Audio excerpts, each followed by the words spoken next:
Welcome to Making It with Terry Wollman, the show that explores the secrets, successes, and strategies for making it in the music biz. And now, here's your host, Terry Wollman. Welcome to Making It, presented to you by Fireside. I'm your host, Terry Wollman, and my guest today is actor, writer, activist Beth Broderick. I appreciate you joining us every week, and I'd like to share my intention that inspires this podcast. Time passes quickly, and I've learned that we should do what's in our hearts and do it well without apologies or excuses. I encourage you to create your life and art in your own unique way and express your artistry with joy and with abandon. Be willing to work uncompromisingly for what you believe in. Success will have a better chance of finding you when you live your life with integrity, focus, and passion. Be selfish with your discipline and selfless in your performance, and don't forget to have fun along the way. If you're joining us in our live audience and we see you out there, we will be inviting questions and comments during the show, so make it count and simply request an invite to speak and we'll bring you up on stage. Let me tell you about our guest today. Beth Broderick has starred in several television series, including Sabrina the Teen-aged Witch, The Five Mrs. Buchanans, Hearts of Fire, Glory Days, Under the Dome, and Lone Star. She was a recurring character on Lost and HBO's Sharp Objects, as well as their new show Love and Death. Beth has also appeared as a guest star on The Closer, CSI, Bionic Woman, Cold Case, Castle ER, Walker Texas Ranger, which, by the way, I wrote some music for the commercials for that show, so I suppose we worked together, Beth. And on the big screen in Psycho Beach Party, Bonfire, The Vanities, Revenge of the Bridesmaids, Becoming, and the recently completed One True Loves. Her numerous television movie credits include A Perfect Christmas List, Romance at Reindeer Lodge, which I loved, by the way. You were great in that. Watching Over You, A Very Merry Toy Story, Sister of the Bride, My Best Friend's Christmas, Always and Forever Christmas, Christmas Town, and Blending Christmas. Broderick is also a tireless humanitarian, being a founder of Momentum, one of the country's first organizations to help people with AIDS, and has worked with the Good Shepherd Home in LA for over 30 years. You can read Beth's column, Letters from a Plus-Age Person, which reaches thousands of readers every week on Substack. Beth Broderick, welcome to Making It. Thank you for having me. My absolute pleasure. It's great to see you. Nice to see you too. Hello, everybody. And we are both sporting our COVID new looks. You've got a new look going on with your hair, and you look beautiful. Thank you. Yeah. I was during the lockdown, I was like, wonder what the hell color my hair actually is. And so I thought, well, let's find out, because nobody's looking at me anyway. And it turns out that it's this color, and I really like it, so I kept it. So good for you. I do as well. Yeah. And also, it's very easy because it's just there. Right. Yeah. And the interesting thing is, it's also opening up new possibilities for you as well, career-wise. Well, I don't know about new possibilities, but I think that that everybody has to live with getting older and how they want to approach that in their own way. And for me, the thing that I think that I bring to most of my work, at least what I really try to bring, is authenticity. And so it felt very important to me to live in this age fully and embrace it, and be 63, because that's how old I am, and I'm loving being 63, and I don't want anybody to fear it. So I just felt like I needed to wear it a little more bravely. Mm-hmm. And I've been signed with modeling agencies and stuff, which is not something I had time to do before. Right. But I have time now, and it's kind of fun, and I really appreciate them seeing me that way, I do know. I understand. I mean, we're at the same age. I've got 2 years on you, and I'm all about embracing it and enjoying it. And it is pretty great. Mm-hmm. It's great. Yeah. I'm with you on that. Don't be afraid. Yeah. Don't be afraid. Don't be afraid to get older. It's all good. Right. And we're getting older anyway, which is the goal. So embrace it. Embrace it. Fear is not going to do anything except create more challenges that you don't need in your life. Mm-hmm. Let's talk about a couple personal things, just because it's fun to do, and then I want to get into your writing that you've been doing, and then of course we'll talk about all of your acting and activism as well. But let's start with dogs and cooking, because those are two things that you're great at and they're important to you. You choose. Which I'm first? deeply passionate about it. Well, I have a rescue dog. She's in the room here with me, named Roxy. And I got her when she was 8.5 years old, and she had never been on a leash, had never been indoors. There was a lot of work to do. Plus, she had a heartworm, but she's turned into just a gem. She's just the sweetest thing ever. And before Roxy, I had a wolf hybrid named Democracy. And I got him. I was shooting a movie in Romania, and it was very, very hard. There were all these animals and little kids on the street. I lost so much weight because I wrapped all my food up in napkins to give to the animals and the children on the street. I didn't eat it. I gave it to people. My friend finally flew over and was like, okay, you're going to have to eat some food, and we'll buy food for them. Like, eat. But, I was just crazed by it, and it's much better there now. But that was a long time ago. But there was this puppy that lived in the abandoned hotel and I thought, I'm going to save this puppy. Little white puppy. He was covered with green paint, filthy, but he was so sweet. And so I got Susie Ertzele. I gave her a bunch of money and I said, bribe everyone, do whatever you have to do. Get this dog to America.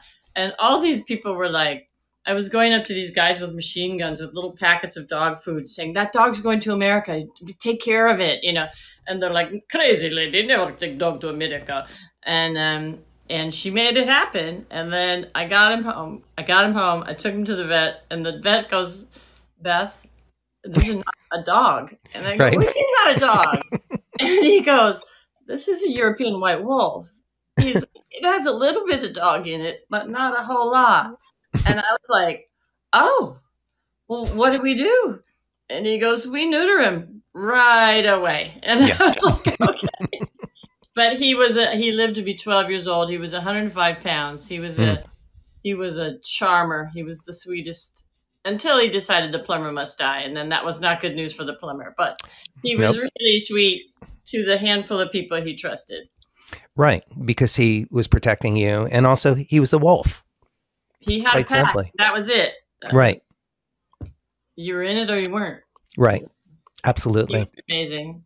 And cooking just brings me joy. Being able to cook is the most incredible gift because I can make food for myself anytime, anywhere, no matter where I am on location. I beg the hotel for a hot plate. I'm like, please, I got to make my own food. And they're like, okay, weirdo. But I do it, and also just over the years, all the people that I've fed and all the people that I've been able to bring into big city life, but bring some warmth and some hominess to it. And it's just a gift to be able to do it. I'm so grateful that I can cook. And you really love cooking for your friends. I know that's a big part of your life and your joy. Yeah, it's a big deal. Yeah. Let's talk about your early years for a minute so we can get a little bit of background on you. And you were born in, is it Falmouth, Kentucky? Is that how you say it? Dad was born in Falmouth, Kentucky. Okay. And I've never been able to get that straightened up. It got mixed up years and years ago. And go try to get something back like that once it's out in the ether. So I actually was born in Long Beach, California. Oh. And grew up in Huntington Beach? So still, for the most part, yeah. There was some little bit of time in Indiana and Mill Valley, but Huntington Beach was really where I grew up. What I would say was my hometown, for sure. By the way, isn't it remarkable how much misinformation or incorrect information there is about us? As public profile. You can't try to track it down and correct it all because you can't. It's impossible. Right. You just go, yeah, whatever, okay. Yourselves out, like whatever. Right. You just do your best. But it would seem like it wouldn't be that difficult, for the owner of the life to fix a couple of minor details or major details. But nope. No, it's not doable. So I don't worry about it. And my dad was born there, so what the heck? Like a lot of people reach out to me from Falmouth, Kentucky and go, what? And I'm like, I know. Right. Did we go to school together? I don't remember you. Right. No. Yeah, growing up in Huntington Beach, I was allergic to the sun, and I had red hair. News alert, I'm a natural redhead, and straight A's. So it was not my town. It was the surf capital of the world. I was there in a muumuu with a hat, with my books, So it really didn't suit me as a kid. Yeah. And I got to New York, and everybody was pale, and they all red, and there was, and it felt so right to me. Yeah. And now, when I go back to Huntington Beach, I'm like, what a magnificent place! It's gorgeous. How amazing that I grew up there. But when I was growing up there, I was like, I got to get out of this place. This is not, I didn't get it, but I love it now. I go back when I can. Well, because first of all, when you're in junior high school and high school, that's even elementary school, kids are mean.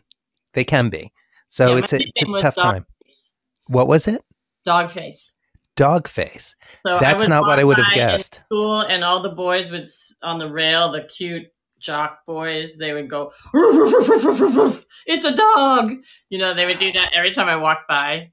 So yeah, but I had my tribe. I mean, I was, I won all the speech and theater contests, and I had my tribe. So it's I don't need any sympathy.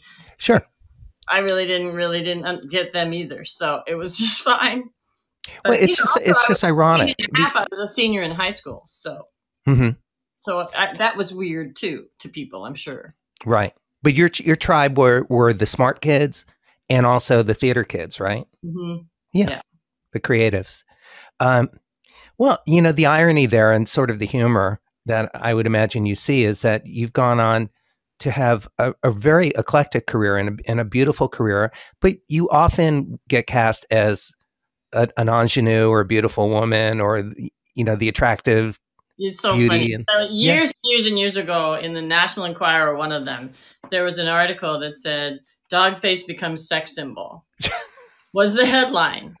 And it had all this stuff about how I was a dog in high school and stuff. And I was really upset about it for about 24 hours. Sure. It hurt my feelings. And then of course, it's me. Wait a minute. I really liked Dogface. She was brave and didn't let anything get her down. And Dogface is a gift, everybody wants to be bright and shiny and perfect all the time, but really it's the way that we suffer that teaches us, oh my God, there's an AIDS crisis. I need to help.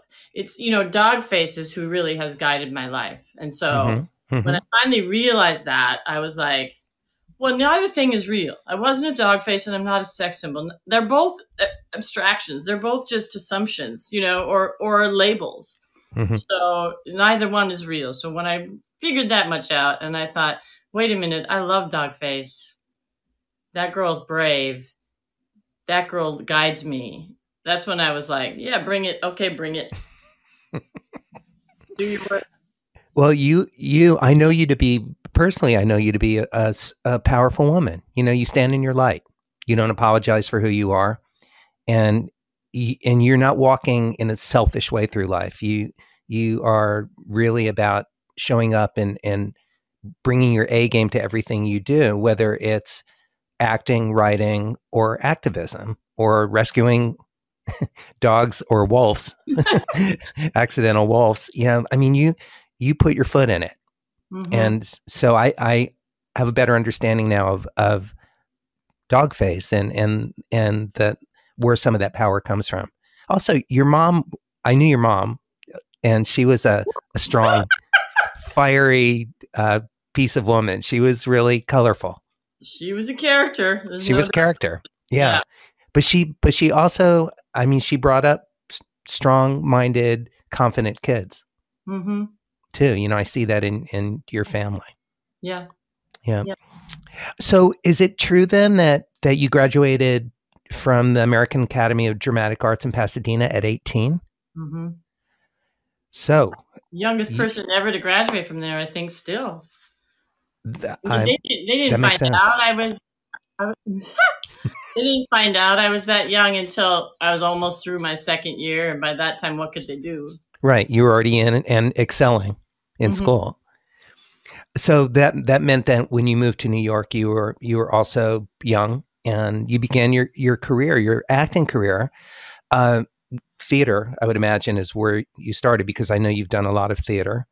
Or did you just end up in a TV commercial or anything No, early on? it wasn't. It took me forever Yeah. to break through, and I did a That's few interesting. like voiceovers and really not very good plays, and then the AIDS crisis happened, and when I first started volunteering, it was still called Gay Men's Cancer, and it was very frightening to me what was happening. And so I started volunteering, and I really, at that point, kind of dropped acting for several years and just focused because, I started out, there were serving Thanksgiving dinner to 13 guys in a basement. And in those days, life expectancy was 6 months. So they were in terrible condition. The first time that I worked with them, I was just really taken aback by the, just covered with carposes and these beautiful young men who were 6'1" and weighed now 102 pounds or 110 pounds. And at the end of that dinner, the guy who would become my partner, his name is Peter Avitable, and he's a force of nature. And he's a tiny guy, and he like came up to here, and he threw himself on the ground and threw his arms around my legs and said, "I need you. I need a woman. I need you. I need you. Will you help me? Will you help me? I'm starting a program. I need you." And I said, yeah. I'll be there. Just tell me when. And so we started this program because people were so isolated. They were afraid to leave their homes. They were being beaten up if they were suspected of being ill. And so we started this program of having these dinners with entertainment, and it ended up, then we'd had a free grocery store, a free clothing store, because people were losing 50 pounds in 2 months and had nothing to wear. Right. And so while we were figuring out what people's needs were, we had a couple dozen people, and then we looked up one Christmas and 150 people came through the door. Wow. And I just was running down the streets, going into restaurants, going, "Give me a turkey! Just give me something!" They were like, "Okay." The busboys were following me down the street with like huge things, and so it started as this crisis, but it became an epidemic with me standing there. Like the winds of it just blew all of us and over all of us, and then it became a pandemic, and there was just no leaving. I couldn't leave. So since we knew so little about AIDS at the time, and it was terrifying, were you afraid of getting sick? Since we didn't really know. But we mentioned my mother, My mother's a nurse. She's a tough old lady. She was, yeah. She's a tough old lady. And, I kept saying to her, if it was airborne, wouldn't we all have it? And she'd be like, yeah, probably. Yeah.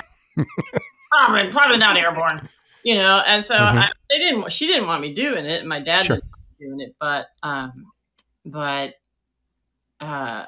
I couldn't be dissuaded. It was what I was going to do. And so she ended up, establishing an AIDS ward at the hospital she worked at. My dad, it was one of the first hospitals to test his blood bank and trace how many infections they'd caused through blood transfusions and stuff. So my parents got on board and really, really paid attention, to what was happening. But they had no choice because I was their daughter. So right. Yeah. You forced their hand. Right. But yeah, it was a terrifying time. And yeah, it was. Fear does not bring out the best in people. And there was a lot of people who sort of terrorized me for even working with that population, and there were also people who were so giving and kind and generous and amazing. I like to say that I met more than my fair share of heroes during that time because the world was full of them. And it was an honor, to be there and be part of that commitment to making things better, And it's really clear from listening to you speak and knowing you personally that there was really no choice. I mean, you did what was in front of you that needed to be done. You know, you were called to do it. It was there. But my question is, was there any kind of fear or concern for you about giving up something that you trained your whole life to do, acting? I really didn't think about it. I really didn't. And then, several years in, and this was hard work. Everyone that I worked with died. Everyone. The loss. Volunteers, really. There's only like 4 or 5 of us still alive from that time. And so it was a lot. And a bunch of people in the theater district, because they all knew me. I got donations from restaurants there every week, and they got together and they decided it was time that I let somebody else take over the program. And for me, so all they could figure out was she has to act again. Right. And so they got together, this agent and this casting director, and they put a cabal together. And this agent stopping me on the street saying, "Beth, it's time for you to act." And I was like, "Are you insane? I haven't done anything. Like, I've been running this program." People were offering me teaching jobs in social service delivery programs because nobody had to do a social service delivery. And like the second time he called me, he's like, "Come on, just come up to the office." And all these people had been told to lie and say how much they wanted to represent me. They knew I didn't have any money. They got my pictures for me. They did my resume. And then there was a couple of casting people involved in it. So I got the first job I went out on. And then I got the second job I got was a movie called Stealing Home. With Jonathan Silverman. You were 27 then? 27, yeah. Yeah, 1988. And it's interesting because 1988 was a pivotal year for both of us because I made my first album in 1988 as well. Oh, really? And when I read that, I just felt, a deeper connection with you because that movie was a platform for you to be seen as an actor. I think so, yeah. It all just kind of happened. But when I was on that movie, Jodie's so sweet and Jonathan's so lovely. And I remember, playing volleyball and some guy was flirting with me and I had not been on a date in years. Mm-hmm. I literally had just been solo focused on that program. And I was like, oh my God, people play volleyball. Like, boys think I'm cute. Like, what? It was really, shocking, but they were right. This cabal of people that put that together because they saw you. They saw who. Then I saw, okay, I've done several years. We've made so much progress. It is time for me to let someone else take over. Mm-hmm. And then I don't know. I was just so lucky, blessed, really. Mm-hmm. That I just have had a very steady career. Yes, you have. And it's, as I mentioned, it's been a beautiful career, because you've done a lot of different things. You've gotten to play a lot of different characters, TV, film, theater, live theater in New York and LA. And, but you've also ended up like in some series like Sabrina. Mm-hmm. Or The Dome, or Lost, things like that, where you have recurring parts, and you've become part of an ensemble and continue to shine. You get to be seen for your skill set, and I deliberately.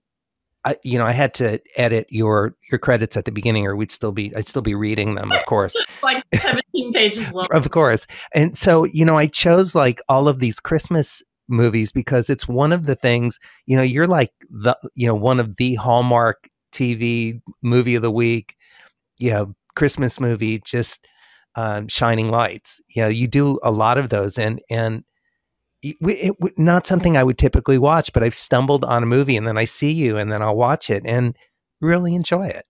Thank you. It's such a joy to do them. It looks like it. And, those movies, along with Sabrina, what an honor. What a gift to be able to participate in something that brings people joy, and that brings people up when they're feeling down or makes them feel not so alone. Those movies are just, some of them are silly and fluffy, but they're just delightful and they make people happy. And Right. I've played Mrs. Claus a few times now, which is not something I thought I would ever do, but I really love playing her, and I love participating in those films. They're just really positive experiences every time. So, and it makes me happy to make people happy. Yeah. And you do. And which is great, because all of the training that you've had, and all of the hard work you did, your focus as a young kid,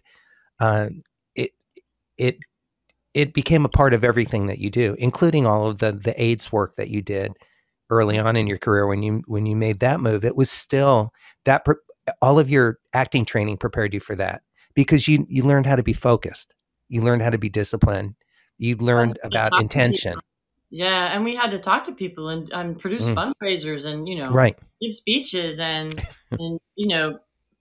plead with grant boards and right. the rest of it. And so that training, I always tell young actors, look,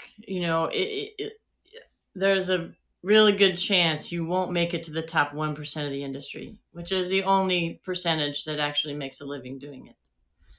And that doesn't mean that you should stop. Should or should ever feel like this isn't an important use of your time, because you'll be able to use your voice to speak for people who can't. You'll be able to use these skills, these abilities to put on a show, and those things come in so handy in the social service delivery world. I mean, that's everything that you need. Right. So, the time spent learning this craft is never wasted, ever. I'm so glad to hear you say that. I agree. I absolutely agree with you. Let's talk about something that I'm really excited about, that you had let me know about, and I'm such a huge fan of your writing. There's a format called Substack, and if people go check out bethbroderick.substack.com, I'll say it again, bethbroderick.substack.com, you can, along with me, read Beth's writings of letters from a plus age person, and I'm so enjoying your point of view. I share it for a lot of the things that you say, and knowing your family, it brings me a smile as well. But even if I didn't know you, I would still be enjoying the reading. Some of the titles, and I would love for you to read an excerpt, or just to give people an idea and tell everybody about it. But just a couple titles: And Then I Joined the Circus, Get Off My Lawn, The Whole Package, Anybody Got a Plan? What Now? There's a Hole in My Heart. There's No Ice in Heaven or Hawaii. I'm going to need you to stop doing that. There's more, but they're great. You tug at my heart when I read your writing. Oh, thank you. Thank you. I have some copies around here somewhere. Great. Let me grab one and we'll... Okay. While you're doing that, I'm going to read just the opening line of You've Come a Long Way, Baby. Okay, which is one of the articles that really touched me, since I knew your mom. We knew my mother was dying when she forgot to smoke. My sister Laura called me at the end of the day, and she sounded deeply shaken. That was not uncommon for her. And then you go on to share the story. Let's see. I think... let's go with this one, I think. Great. And to our live audience and virtual audience, you're in for a treat. Okay, let's see. How about The Gospel of the Bra? Yes, yes. That was a good one. It went missing. The bra. Every woman knows, and pretty much every spouse of a woman knows, even her gay best friend knows, yes, he has seen her in her skivvies, that there is one bra she prefers over all others. The bra, the one that doesn't pinch or gouge or leave nasty dents in her rib cage. There are lots of bras in her possession, but only one that will do for everyday wear. This is the gospel of bras. I have such a bra, and not too long ago, it went missing. Missing, as in I tossed every drawer, checked and rechecked the laundry hamper. I rotated the dryer drum on the off chance it was somehow there, clinging just out of sight. I looked and looked to no avail. The bra was gone. I live alone, and at 62 years of age, I'm certainly not engaging in any activities that could lead my bra astray. For the record, one does not take the bra out for a walk on the wild side. In theory, there's a lacy number for that, or maybe something satiny with a bit of peekaboo, or boob, if you will. Or at the very least, an intimate garment which is not beige. The bra is there to take the dog out for a walk, water the orchids, or wash the car. I have on occasion tossed the bra toward a bedroom drawer, but that is pretty much the extent of my bra tossing. It was simply missing. And so the bra joined a long list of items that have slipped from my grasp in the last few years. I lose things: reading glasses, bookmarkers, car keys, salad tongs, endless single socks, and recently 2 bathing suits. I have no idea where I left them. Plus, of course, my train of thought on a fairly regular basis. Yes. So, yeah, it's just, And let everybody know how you end each of your readings or your writings. The end of every article is the way that I've been signing off on messages to people for years. It just says, "On we go." On we go. Which is such a privilege. We have a lot of friends who haven't been able to go on. And that is just going back to my early days. So I know what a privileged life is. And it's a lot of fun to observe it and to talk for real. It feels like home on those pages. I hear from people that I haven't talked to in years, and they're like, "Oh my God, this one, I lost my bra too," or like, "Oh my God, I've been in a taxi when it went crazy like that." So it's been a real joy to do the column. I'm really, really enjoying it, and I feel so honored that I have like 4,000 and upwards of 4,000 readers every week. And I've only been doing it for a little while. Right. So I feel very honored by that. I'm very privileged that people, spend a few minutes with me every week. That's really wonderful. Well, how are people finding out about it? Is it through your Instagram page or through? Yeah, it's on Instagram and Facebook and Twitter. Okay. And I have a list now of about 5,000, a little over 5,000 people that have signed up, to receive it. So 5,001. 5,001. There you go. Right. Yeah, I subscribe. Yeah, it's great. It's absolutely great. And it does feel like home. In a way, it reminds me of our conversations on the porch in front of your sister's house when I would just walk over with Ollie, my rescue pup, and we would just sit, and just talk. Yeah. And your writing feels like I'm home. I'm just sitting on the porch with you. Yeah, it's meant to just be a conversation and to to connect in a different way. I've always I used to write for Huffington Post a lot. Yeah. And during the last 5 years, the noise level out there just got so noisy, in the blogosphere and the news realms, and things got so heated and harsh, and I didn't want to participate in that. Mm-hmm. So I kind of pulled back, and this is my way of reaching out to people in a kinder, gentler way and having a conversation. There's enough harshness in the world right now. Yeah. You're I know your sister as well, Laura, but you're an activist. You're very socially conscious and you're world conscious and culturally conscious. And part of that, I think, is from having had the opportunity to travel the world as an actor. Because traveling is a big eye opener, and it's so important. It's so important. And as we're starting to be able to mindfully get back to traveling, and gathering with people again. We're not over yet, but I think I just want to encourage everybody to do that. Like, take that in, try some foods that you've never eaten before, read a book that you had never thought about reading, or consider another point of view or opinion. I always really felt strongly that America should require a year of service after high school of every citizen. And that could be assisting in classrooms. It could be in the military reserves, but an opportunity for Americans of all different ethnic backgrounds and economic backgrounds to work together towards a greater goal. Because cooperating, compromise and cooperation is the key to society, to a civil society. Mm-hmm. And we're losing sight of that. And we're losing sight of civic engagement, in a positive way. So it's something I really hope someday will be considered. That would be wonderful. So all people have to do is meet each other. Right. And all those prejudices and assumptions fall away. Mm-hmm.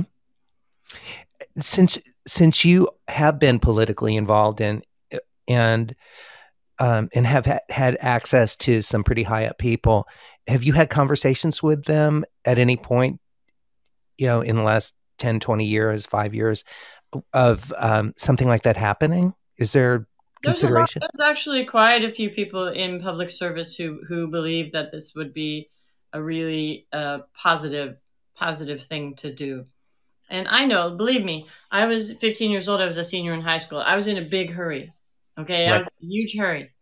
And now I look back and I go, like, I don't know what I was in such a hurry about, but I was in a hurry. I mean, I had stuff I wanted to do. I wanted to get out there, but thank God, in a way, that I found myself somehow caught up in the AIDS crisis, because it took the self out of me. Mm-hmm. Mm-hmm. I do. Like, I've worked with actors who are just lost in the mirror. Mm-hmm. Who are worried, is this hair okay? I don't care.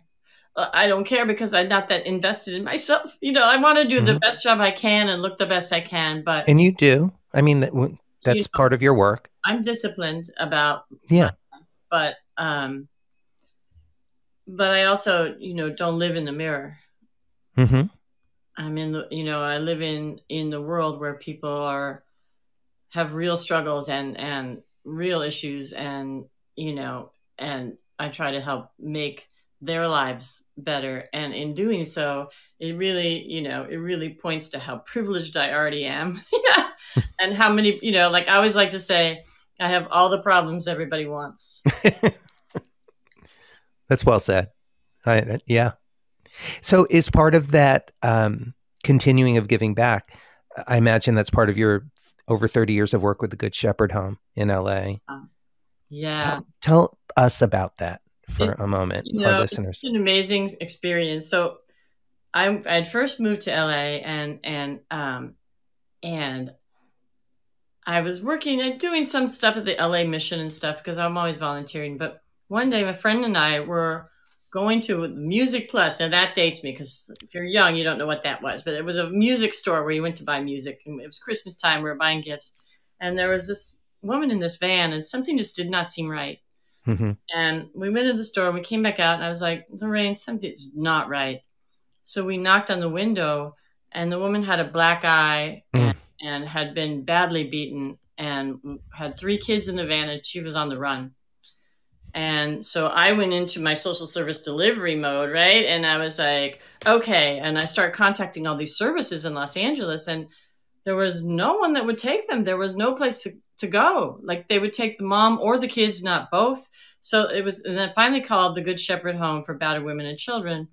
And Sister Joan Mary, she's like, oh, I don't have any room. No, I can't take them. I'm so sorry. And I was like, Sister Joan, if you help me get them into shelter by Christmas, I promise you I'll be yours for life. And you'll be so glad to have me, because I can make things happen for you. And I can supply you with whatever you need me to supply you with. I will get it for you. And so she called me on Christmas Eve and said, okay, then I've got a place. And so we got the family into this shelter on Christmas Eve. And I showed up, a couple of days later at the shelter and said, okay, what can I do?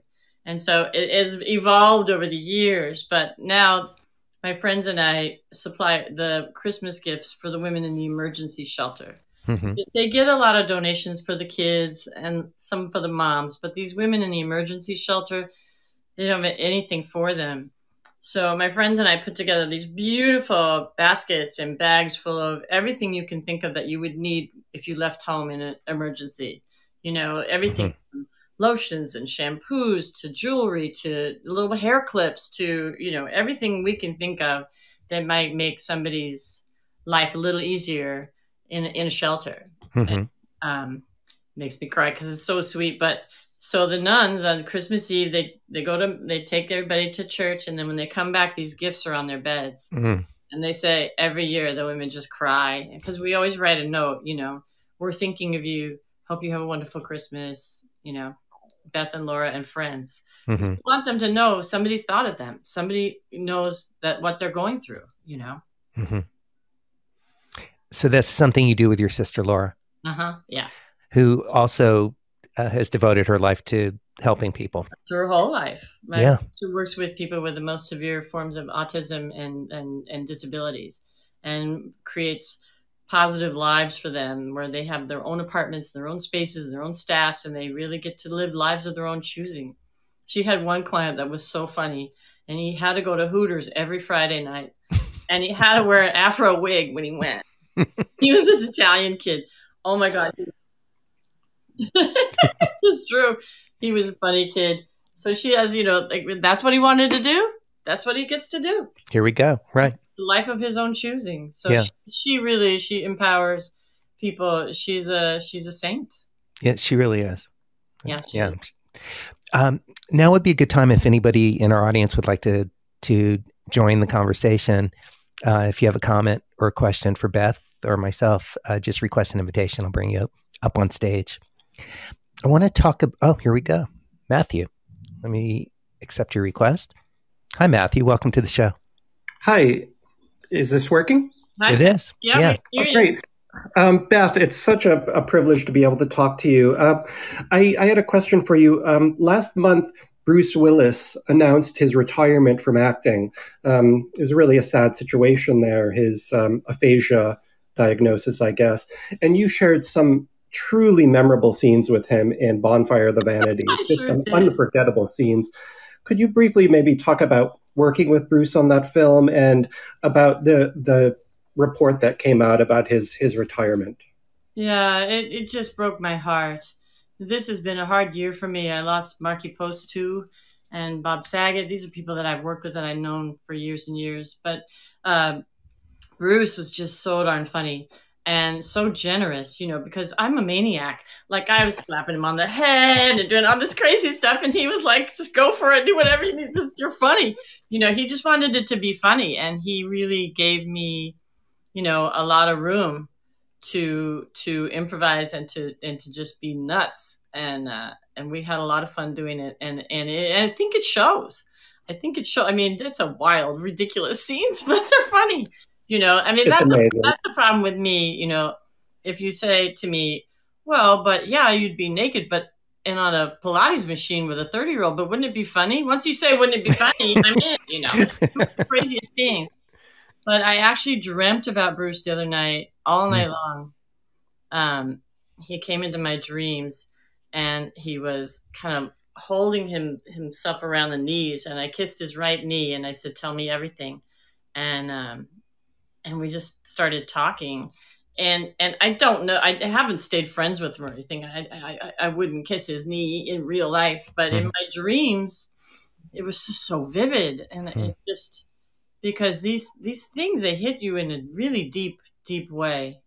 When you see people that you respect and admire and have worked with going through so much loss. But, I think in one of my articles, I say, well, life is loss. We all knew that, right? Love is loss. We knew that too. But you still live and you still love, and you lose sometimes. So I feel bad. I really He was such a talented, funny guy, and I wish him well. Well, thank you very much for that. You shared wonderful chemistry with him. Yeah, you could tell that he was just like, okay, crazy lady. Matthew, I agree with you. And thank you for joining our conversation. I really appreciate it. If anybody else wants to jump on in, feel free. Just request an invitation. Beth, what do you think? It has been such an interesting 2 years. What do you think the best thing to come out of our global pandemic might be, or a few things? Well, I think that we're seeing some big shifts in society, and I hope that begins to have a political consequence as well. Mm-hmm. But I think people are really saying, what will make me happy? Because they realize how fragile life really is, and how fleeting, and how, with as much as I know about human mortality, I'm still shocked every damn time that someone my age goes, or someone I know becomes ill with something crazy. It still takes my breath away, because we're none of us really, we're not suited to that kind of thinking, or we wouldn't be able to go on. Right. Like, I think, we don't contemplating our mortality would not suit any of us to do. But I think that this made us aware of it in a different way, and aware of what's important. For me, I really, really miss being near my sister, and I'm moving back near her, because it was really, for me, before the pandemic, I was just always on a plane, just go spend time with anybody I wanted to spend time with. It was just nothing to even think about. And then during the pandemic, when I was sort of isolated and not able to be with my sister and some of the people that I've known for 50 some years, it was hard. It was hard on me. And so I think I started to rearrange my thinking about what's important, and to me, proximity to family is really important. So I'm making that move. I'm excited for you. Me too. Yeah, I really am. It brings me to a question that I wanted to ask you, and you already answered part of it, but I want to talk about balance. How do you balance art, family, and business? It's really the hard part of it all. Because, I know for me and for so many people, I've spent years of my life in a hotel room by myself, on location, shooting a show or shooting a movie. And the work is a privilege, but your rhythm of your life is interrupted, so you have to, number one, you have to be disciplined. You have to say, well, it doesn't matter where I am. I'm going to work out. I'm going to eat properly. You have to take care of yourself. It's hard to do when you're on the road, as you know. Yeah. Very well. Yeah. And part of your practice is yoga. I know that. What else? And like you said, cooking. And walk. I walk. I like to see towns with my feet. Can't ever really experience a town in a car, but with my feet or on a bicycle, I can really figure out where's the locally owned bookstore, where's the lady that with her, hand-picked boutique, and like the things that I really live to appreciate about learning a new place and visiting somewhere new. But it's very hard to keep your balance, Even now, like today, I was like going, okay, well, I got to do that. What am I writing this week? What am I writing? And then an audition will come in, and then, like all that stuff. It's just, my dog is ready for me to stop talking. I know. I'm talking here. This is what you do if you want your dog to leave you alone, by the way. You put your hands straight up above? Straight up in the air. What does that do? That makes you larger? No. They realize that you're just ignoring them, and they go sit down. They find a corner. So anyway. That's great. I'll just join you until she goes back and takes a nap. It's never easy. And one of the things about being back in LA is this feels good. It does, doesn't it? Yeah. See, she went and sat down. Works every time. So one of the things, oh, she saw me put them down. One of the things about being back in LA is, you're more likely to work at home, from home. Right. You know what I mean? And so that's something that is a big motivator too, because, when I was on Sabrina, sometimes we worked 17-hour days, and then I just we ran ourselves ragged. Right. People don't realize that, but it's unrelenting. Yeah. When you're on tour, when you're working on a film or TV series, yeah, especially being a principal.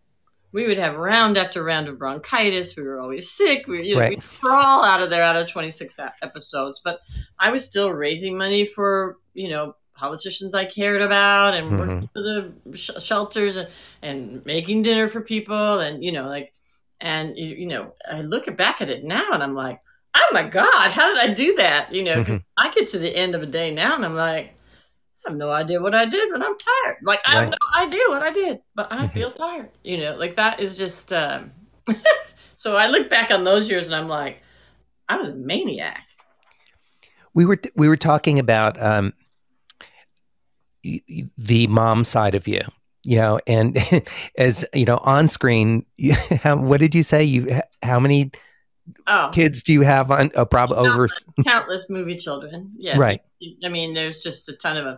Like, unless you're my age, there's a good chance I've played your mom. Right, on some TV show or film or play somewhere, some way. Yeah. And of course, your mom to your pets, your pups. You and I, neither one of us had kids along the way. What's your thoughts on that? Well, I wasn't able to. Okay. And that was something I suffered with and about for 10 years, which is like, and people should never do this, but they walk up to me and say, so you didn't want kids, huh? And I'm like, you don't really know anything about the 10-year struggle and the tears and all that went on with that. But then at the end of the day, I was like, well, that's just not my path.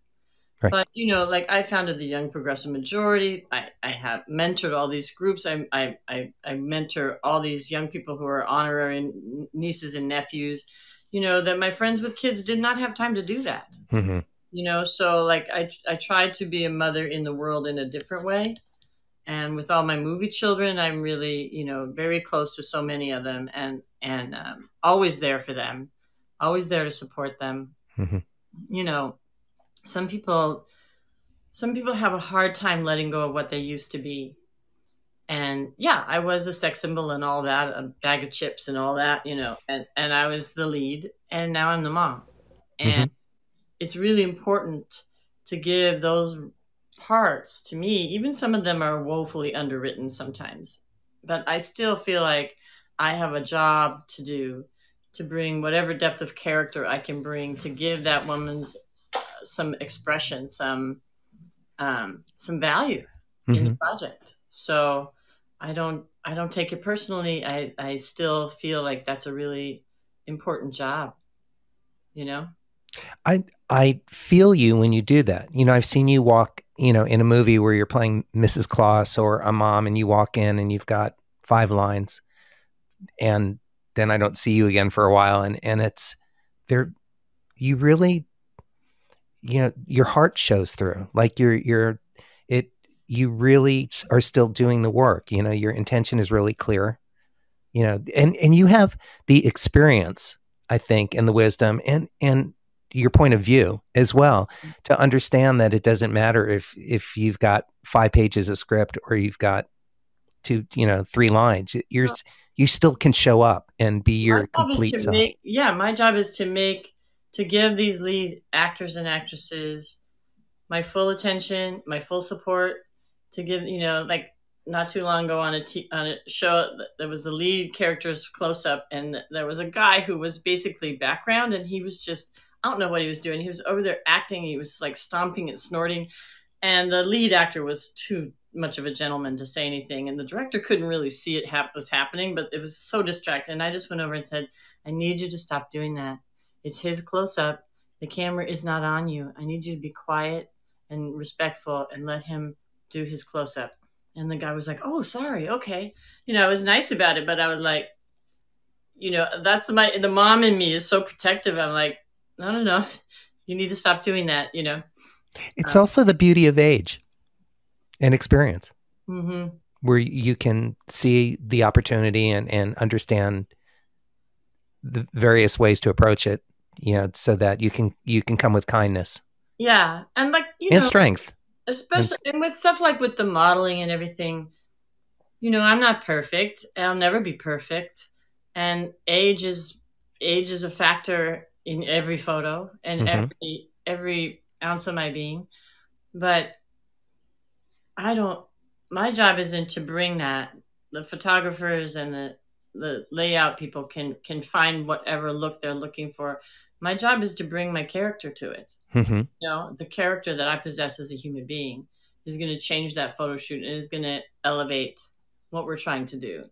So I don't really worry about this. I figure they can take care of it. Mhm. I worry about this. Like, what am I bringing in my heart? Mhm. That makes sense.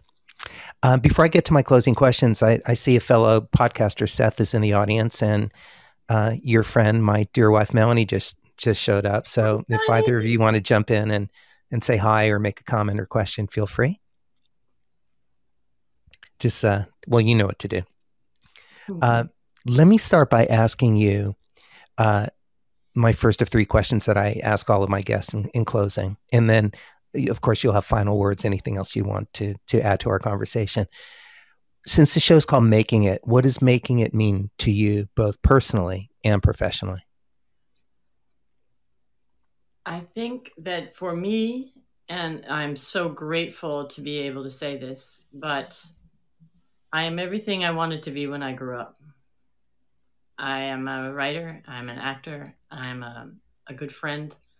A director, may I add? Yeah. I mean, everything that I wanted to do, everything that I dreamed of being, I've gotten the privilege of being able to pursue. And it is a privilege, definitely a privilege. And so I'm very grateful for that. But that to me is what making it means. Like, I don't care about being famous or any of that stuff. And I never cared about it enough, actually. I mean, you're supposed to care about it more, but I didn't. But I was busy, I had other things that I cared about. So I'm very grateful for that. To be able to say that is a really privilege, and not everyone can. So I'm grateful. Mm-hmm. You have a lot to be grateful for. Yeah, I do. And so do the people who, myself included, who are in your orbit. You have made me, knowing you has made my life better. Oh, thank you. Yeah, and we don't interact that often. We haven't seen each other for a couple of years, and but just the way people choose to move through life, you leave a ripple. As you had said earlier, you used the word joy. And you bring joy to people in working during the AIDS crisis, working with your acting, working with your writing, directing, cooking, of course. All of those things, they're expressions of joy. It works every time. That's sort of a gimme. Yeah. My second question is, can you share 3 tips for success that have driven your career?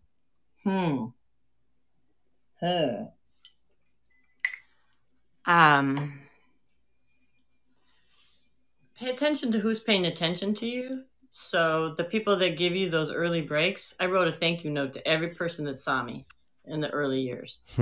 Every casting director that brought me in, everybody, I wrote a thank you note because I was grateful. And that made a difference, I think. I never sent my photo or did any of that. I was the opposite of a hustler. I mean, those people had to drag me off the street to their office to get me to do it. But I did, I was very appreciative, and I did send thank you notes. So I would say, like, nobody owes you anything, and if people are paying attention to you, you need to show gratitude for that and appreciation, and not by asking them for more attention, but rather by appreciating what they've given. So there's that.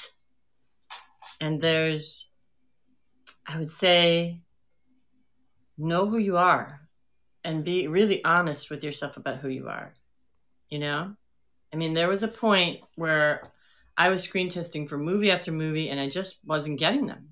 Kim Basinger would get it, or Julianne Moore would get it, or, you know, I was in the mix, Mm-hmm. not getting it. And I finally just said, Beth, you are not pretty enough to be a movie star, but you're funny as fuck. Go to television. And so, like, that's what I did, you know, and I'm really grateful that I did. Comedy has been, you know, this amazing factor in my life, and making people laugh is, you know, what's better than that? So, you know, but I had to be honest with myself. You know, I was like, you're not winning in this arena. You know, close, but close doesn't count. You know, only counts in horseshoes, right? Right. So you have to know who you are and be ruthless in that assessment. Because also no one's sitting at home at night wondering how to use you or what to offer you. You have to know who you are and teach people how to use you, and teach people what to offer you, you know? I do. Well said. Yeah. And thirdly, I would say, be kind. Be kind, be careful about other people's feelings and conscious of them, because when the work gets different, and it does, as you get older, it changes. There's less work and there's less variety, and the people that continue to work, and I'm super grateful to be one of them, tend to be the people that make that a joyful experience. The people that are difficult, or, you know, have a problem when they're late, or they're, you know, it's the, you know, being a consummate professional is something that I really pride myself in. And I'm never late. I'm always on time. My T's are always crossed. My I's are always dotted. And I think that makes a huge difference in terms of longevity, in terms of not just having a career, but sustaining one. So that, you know, again, you know, a lot of the volunteering that I've done and the social service delivery work has really taken some of the me out of me.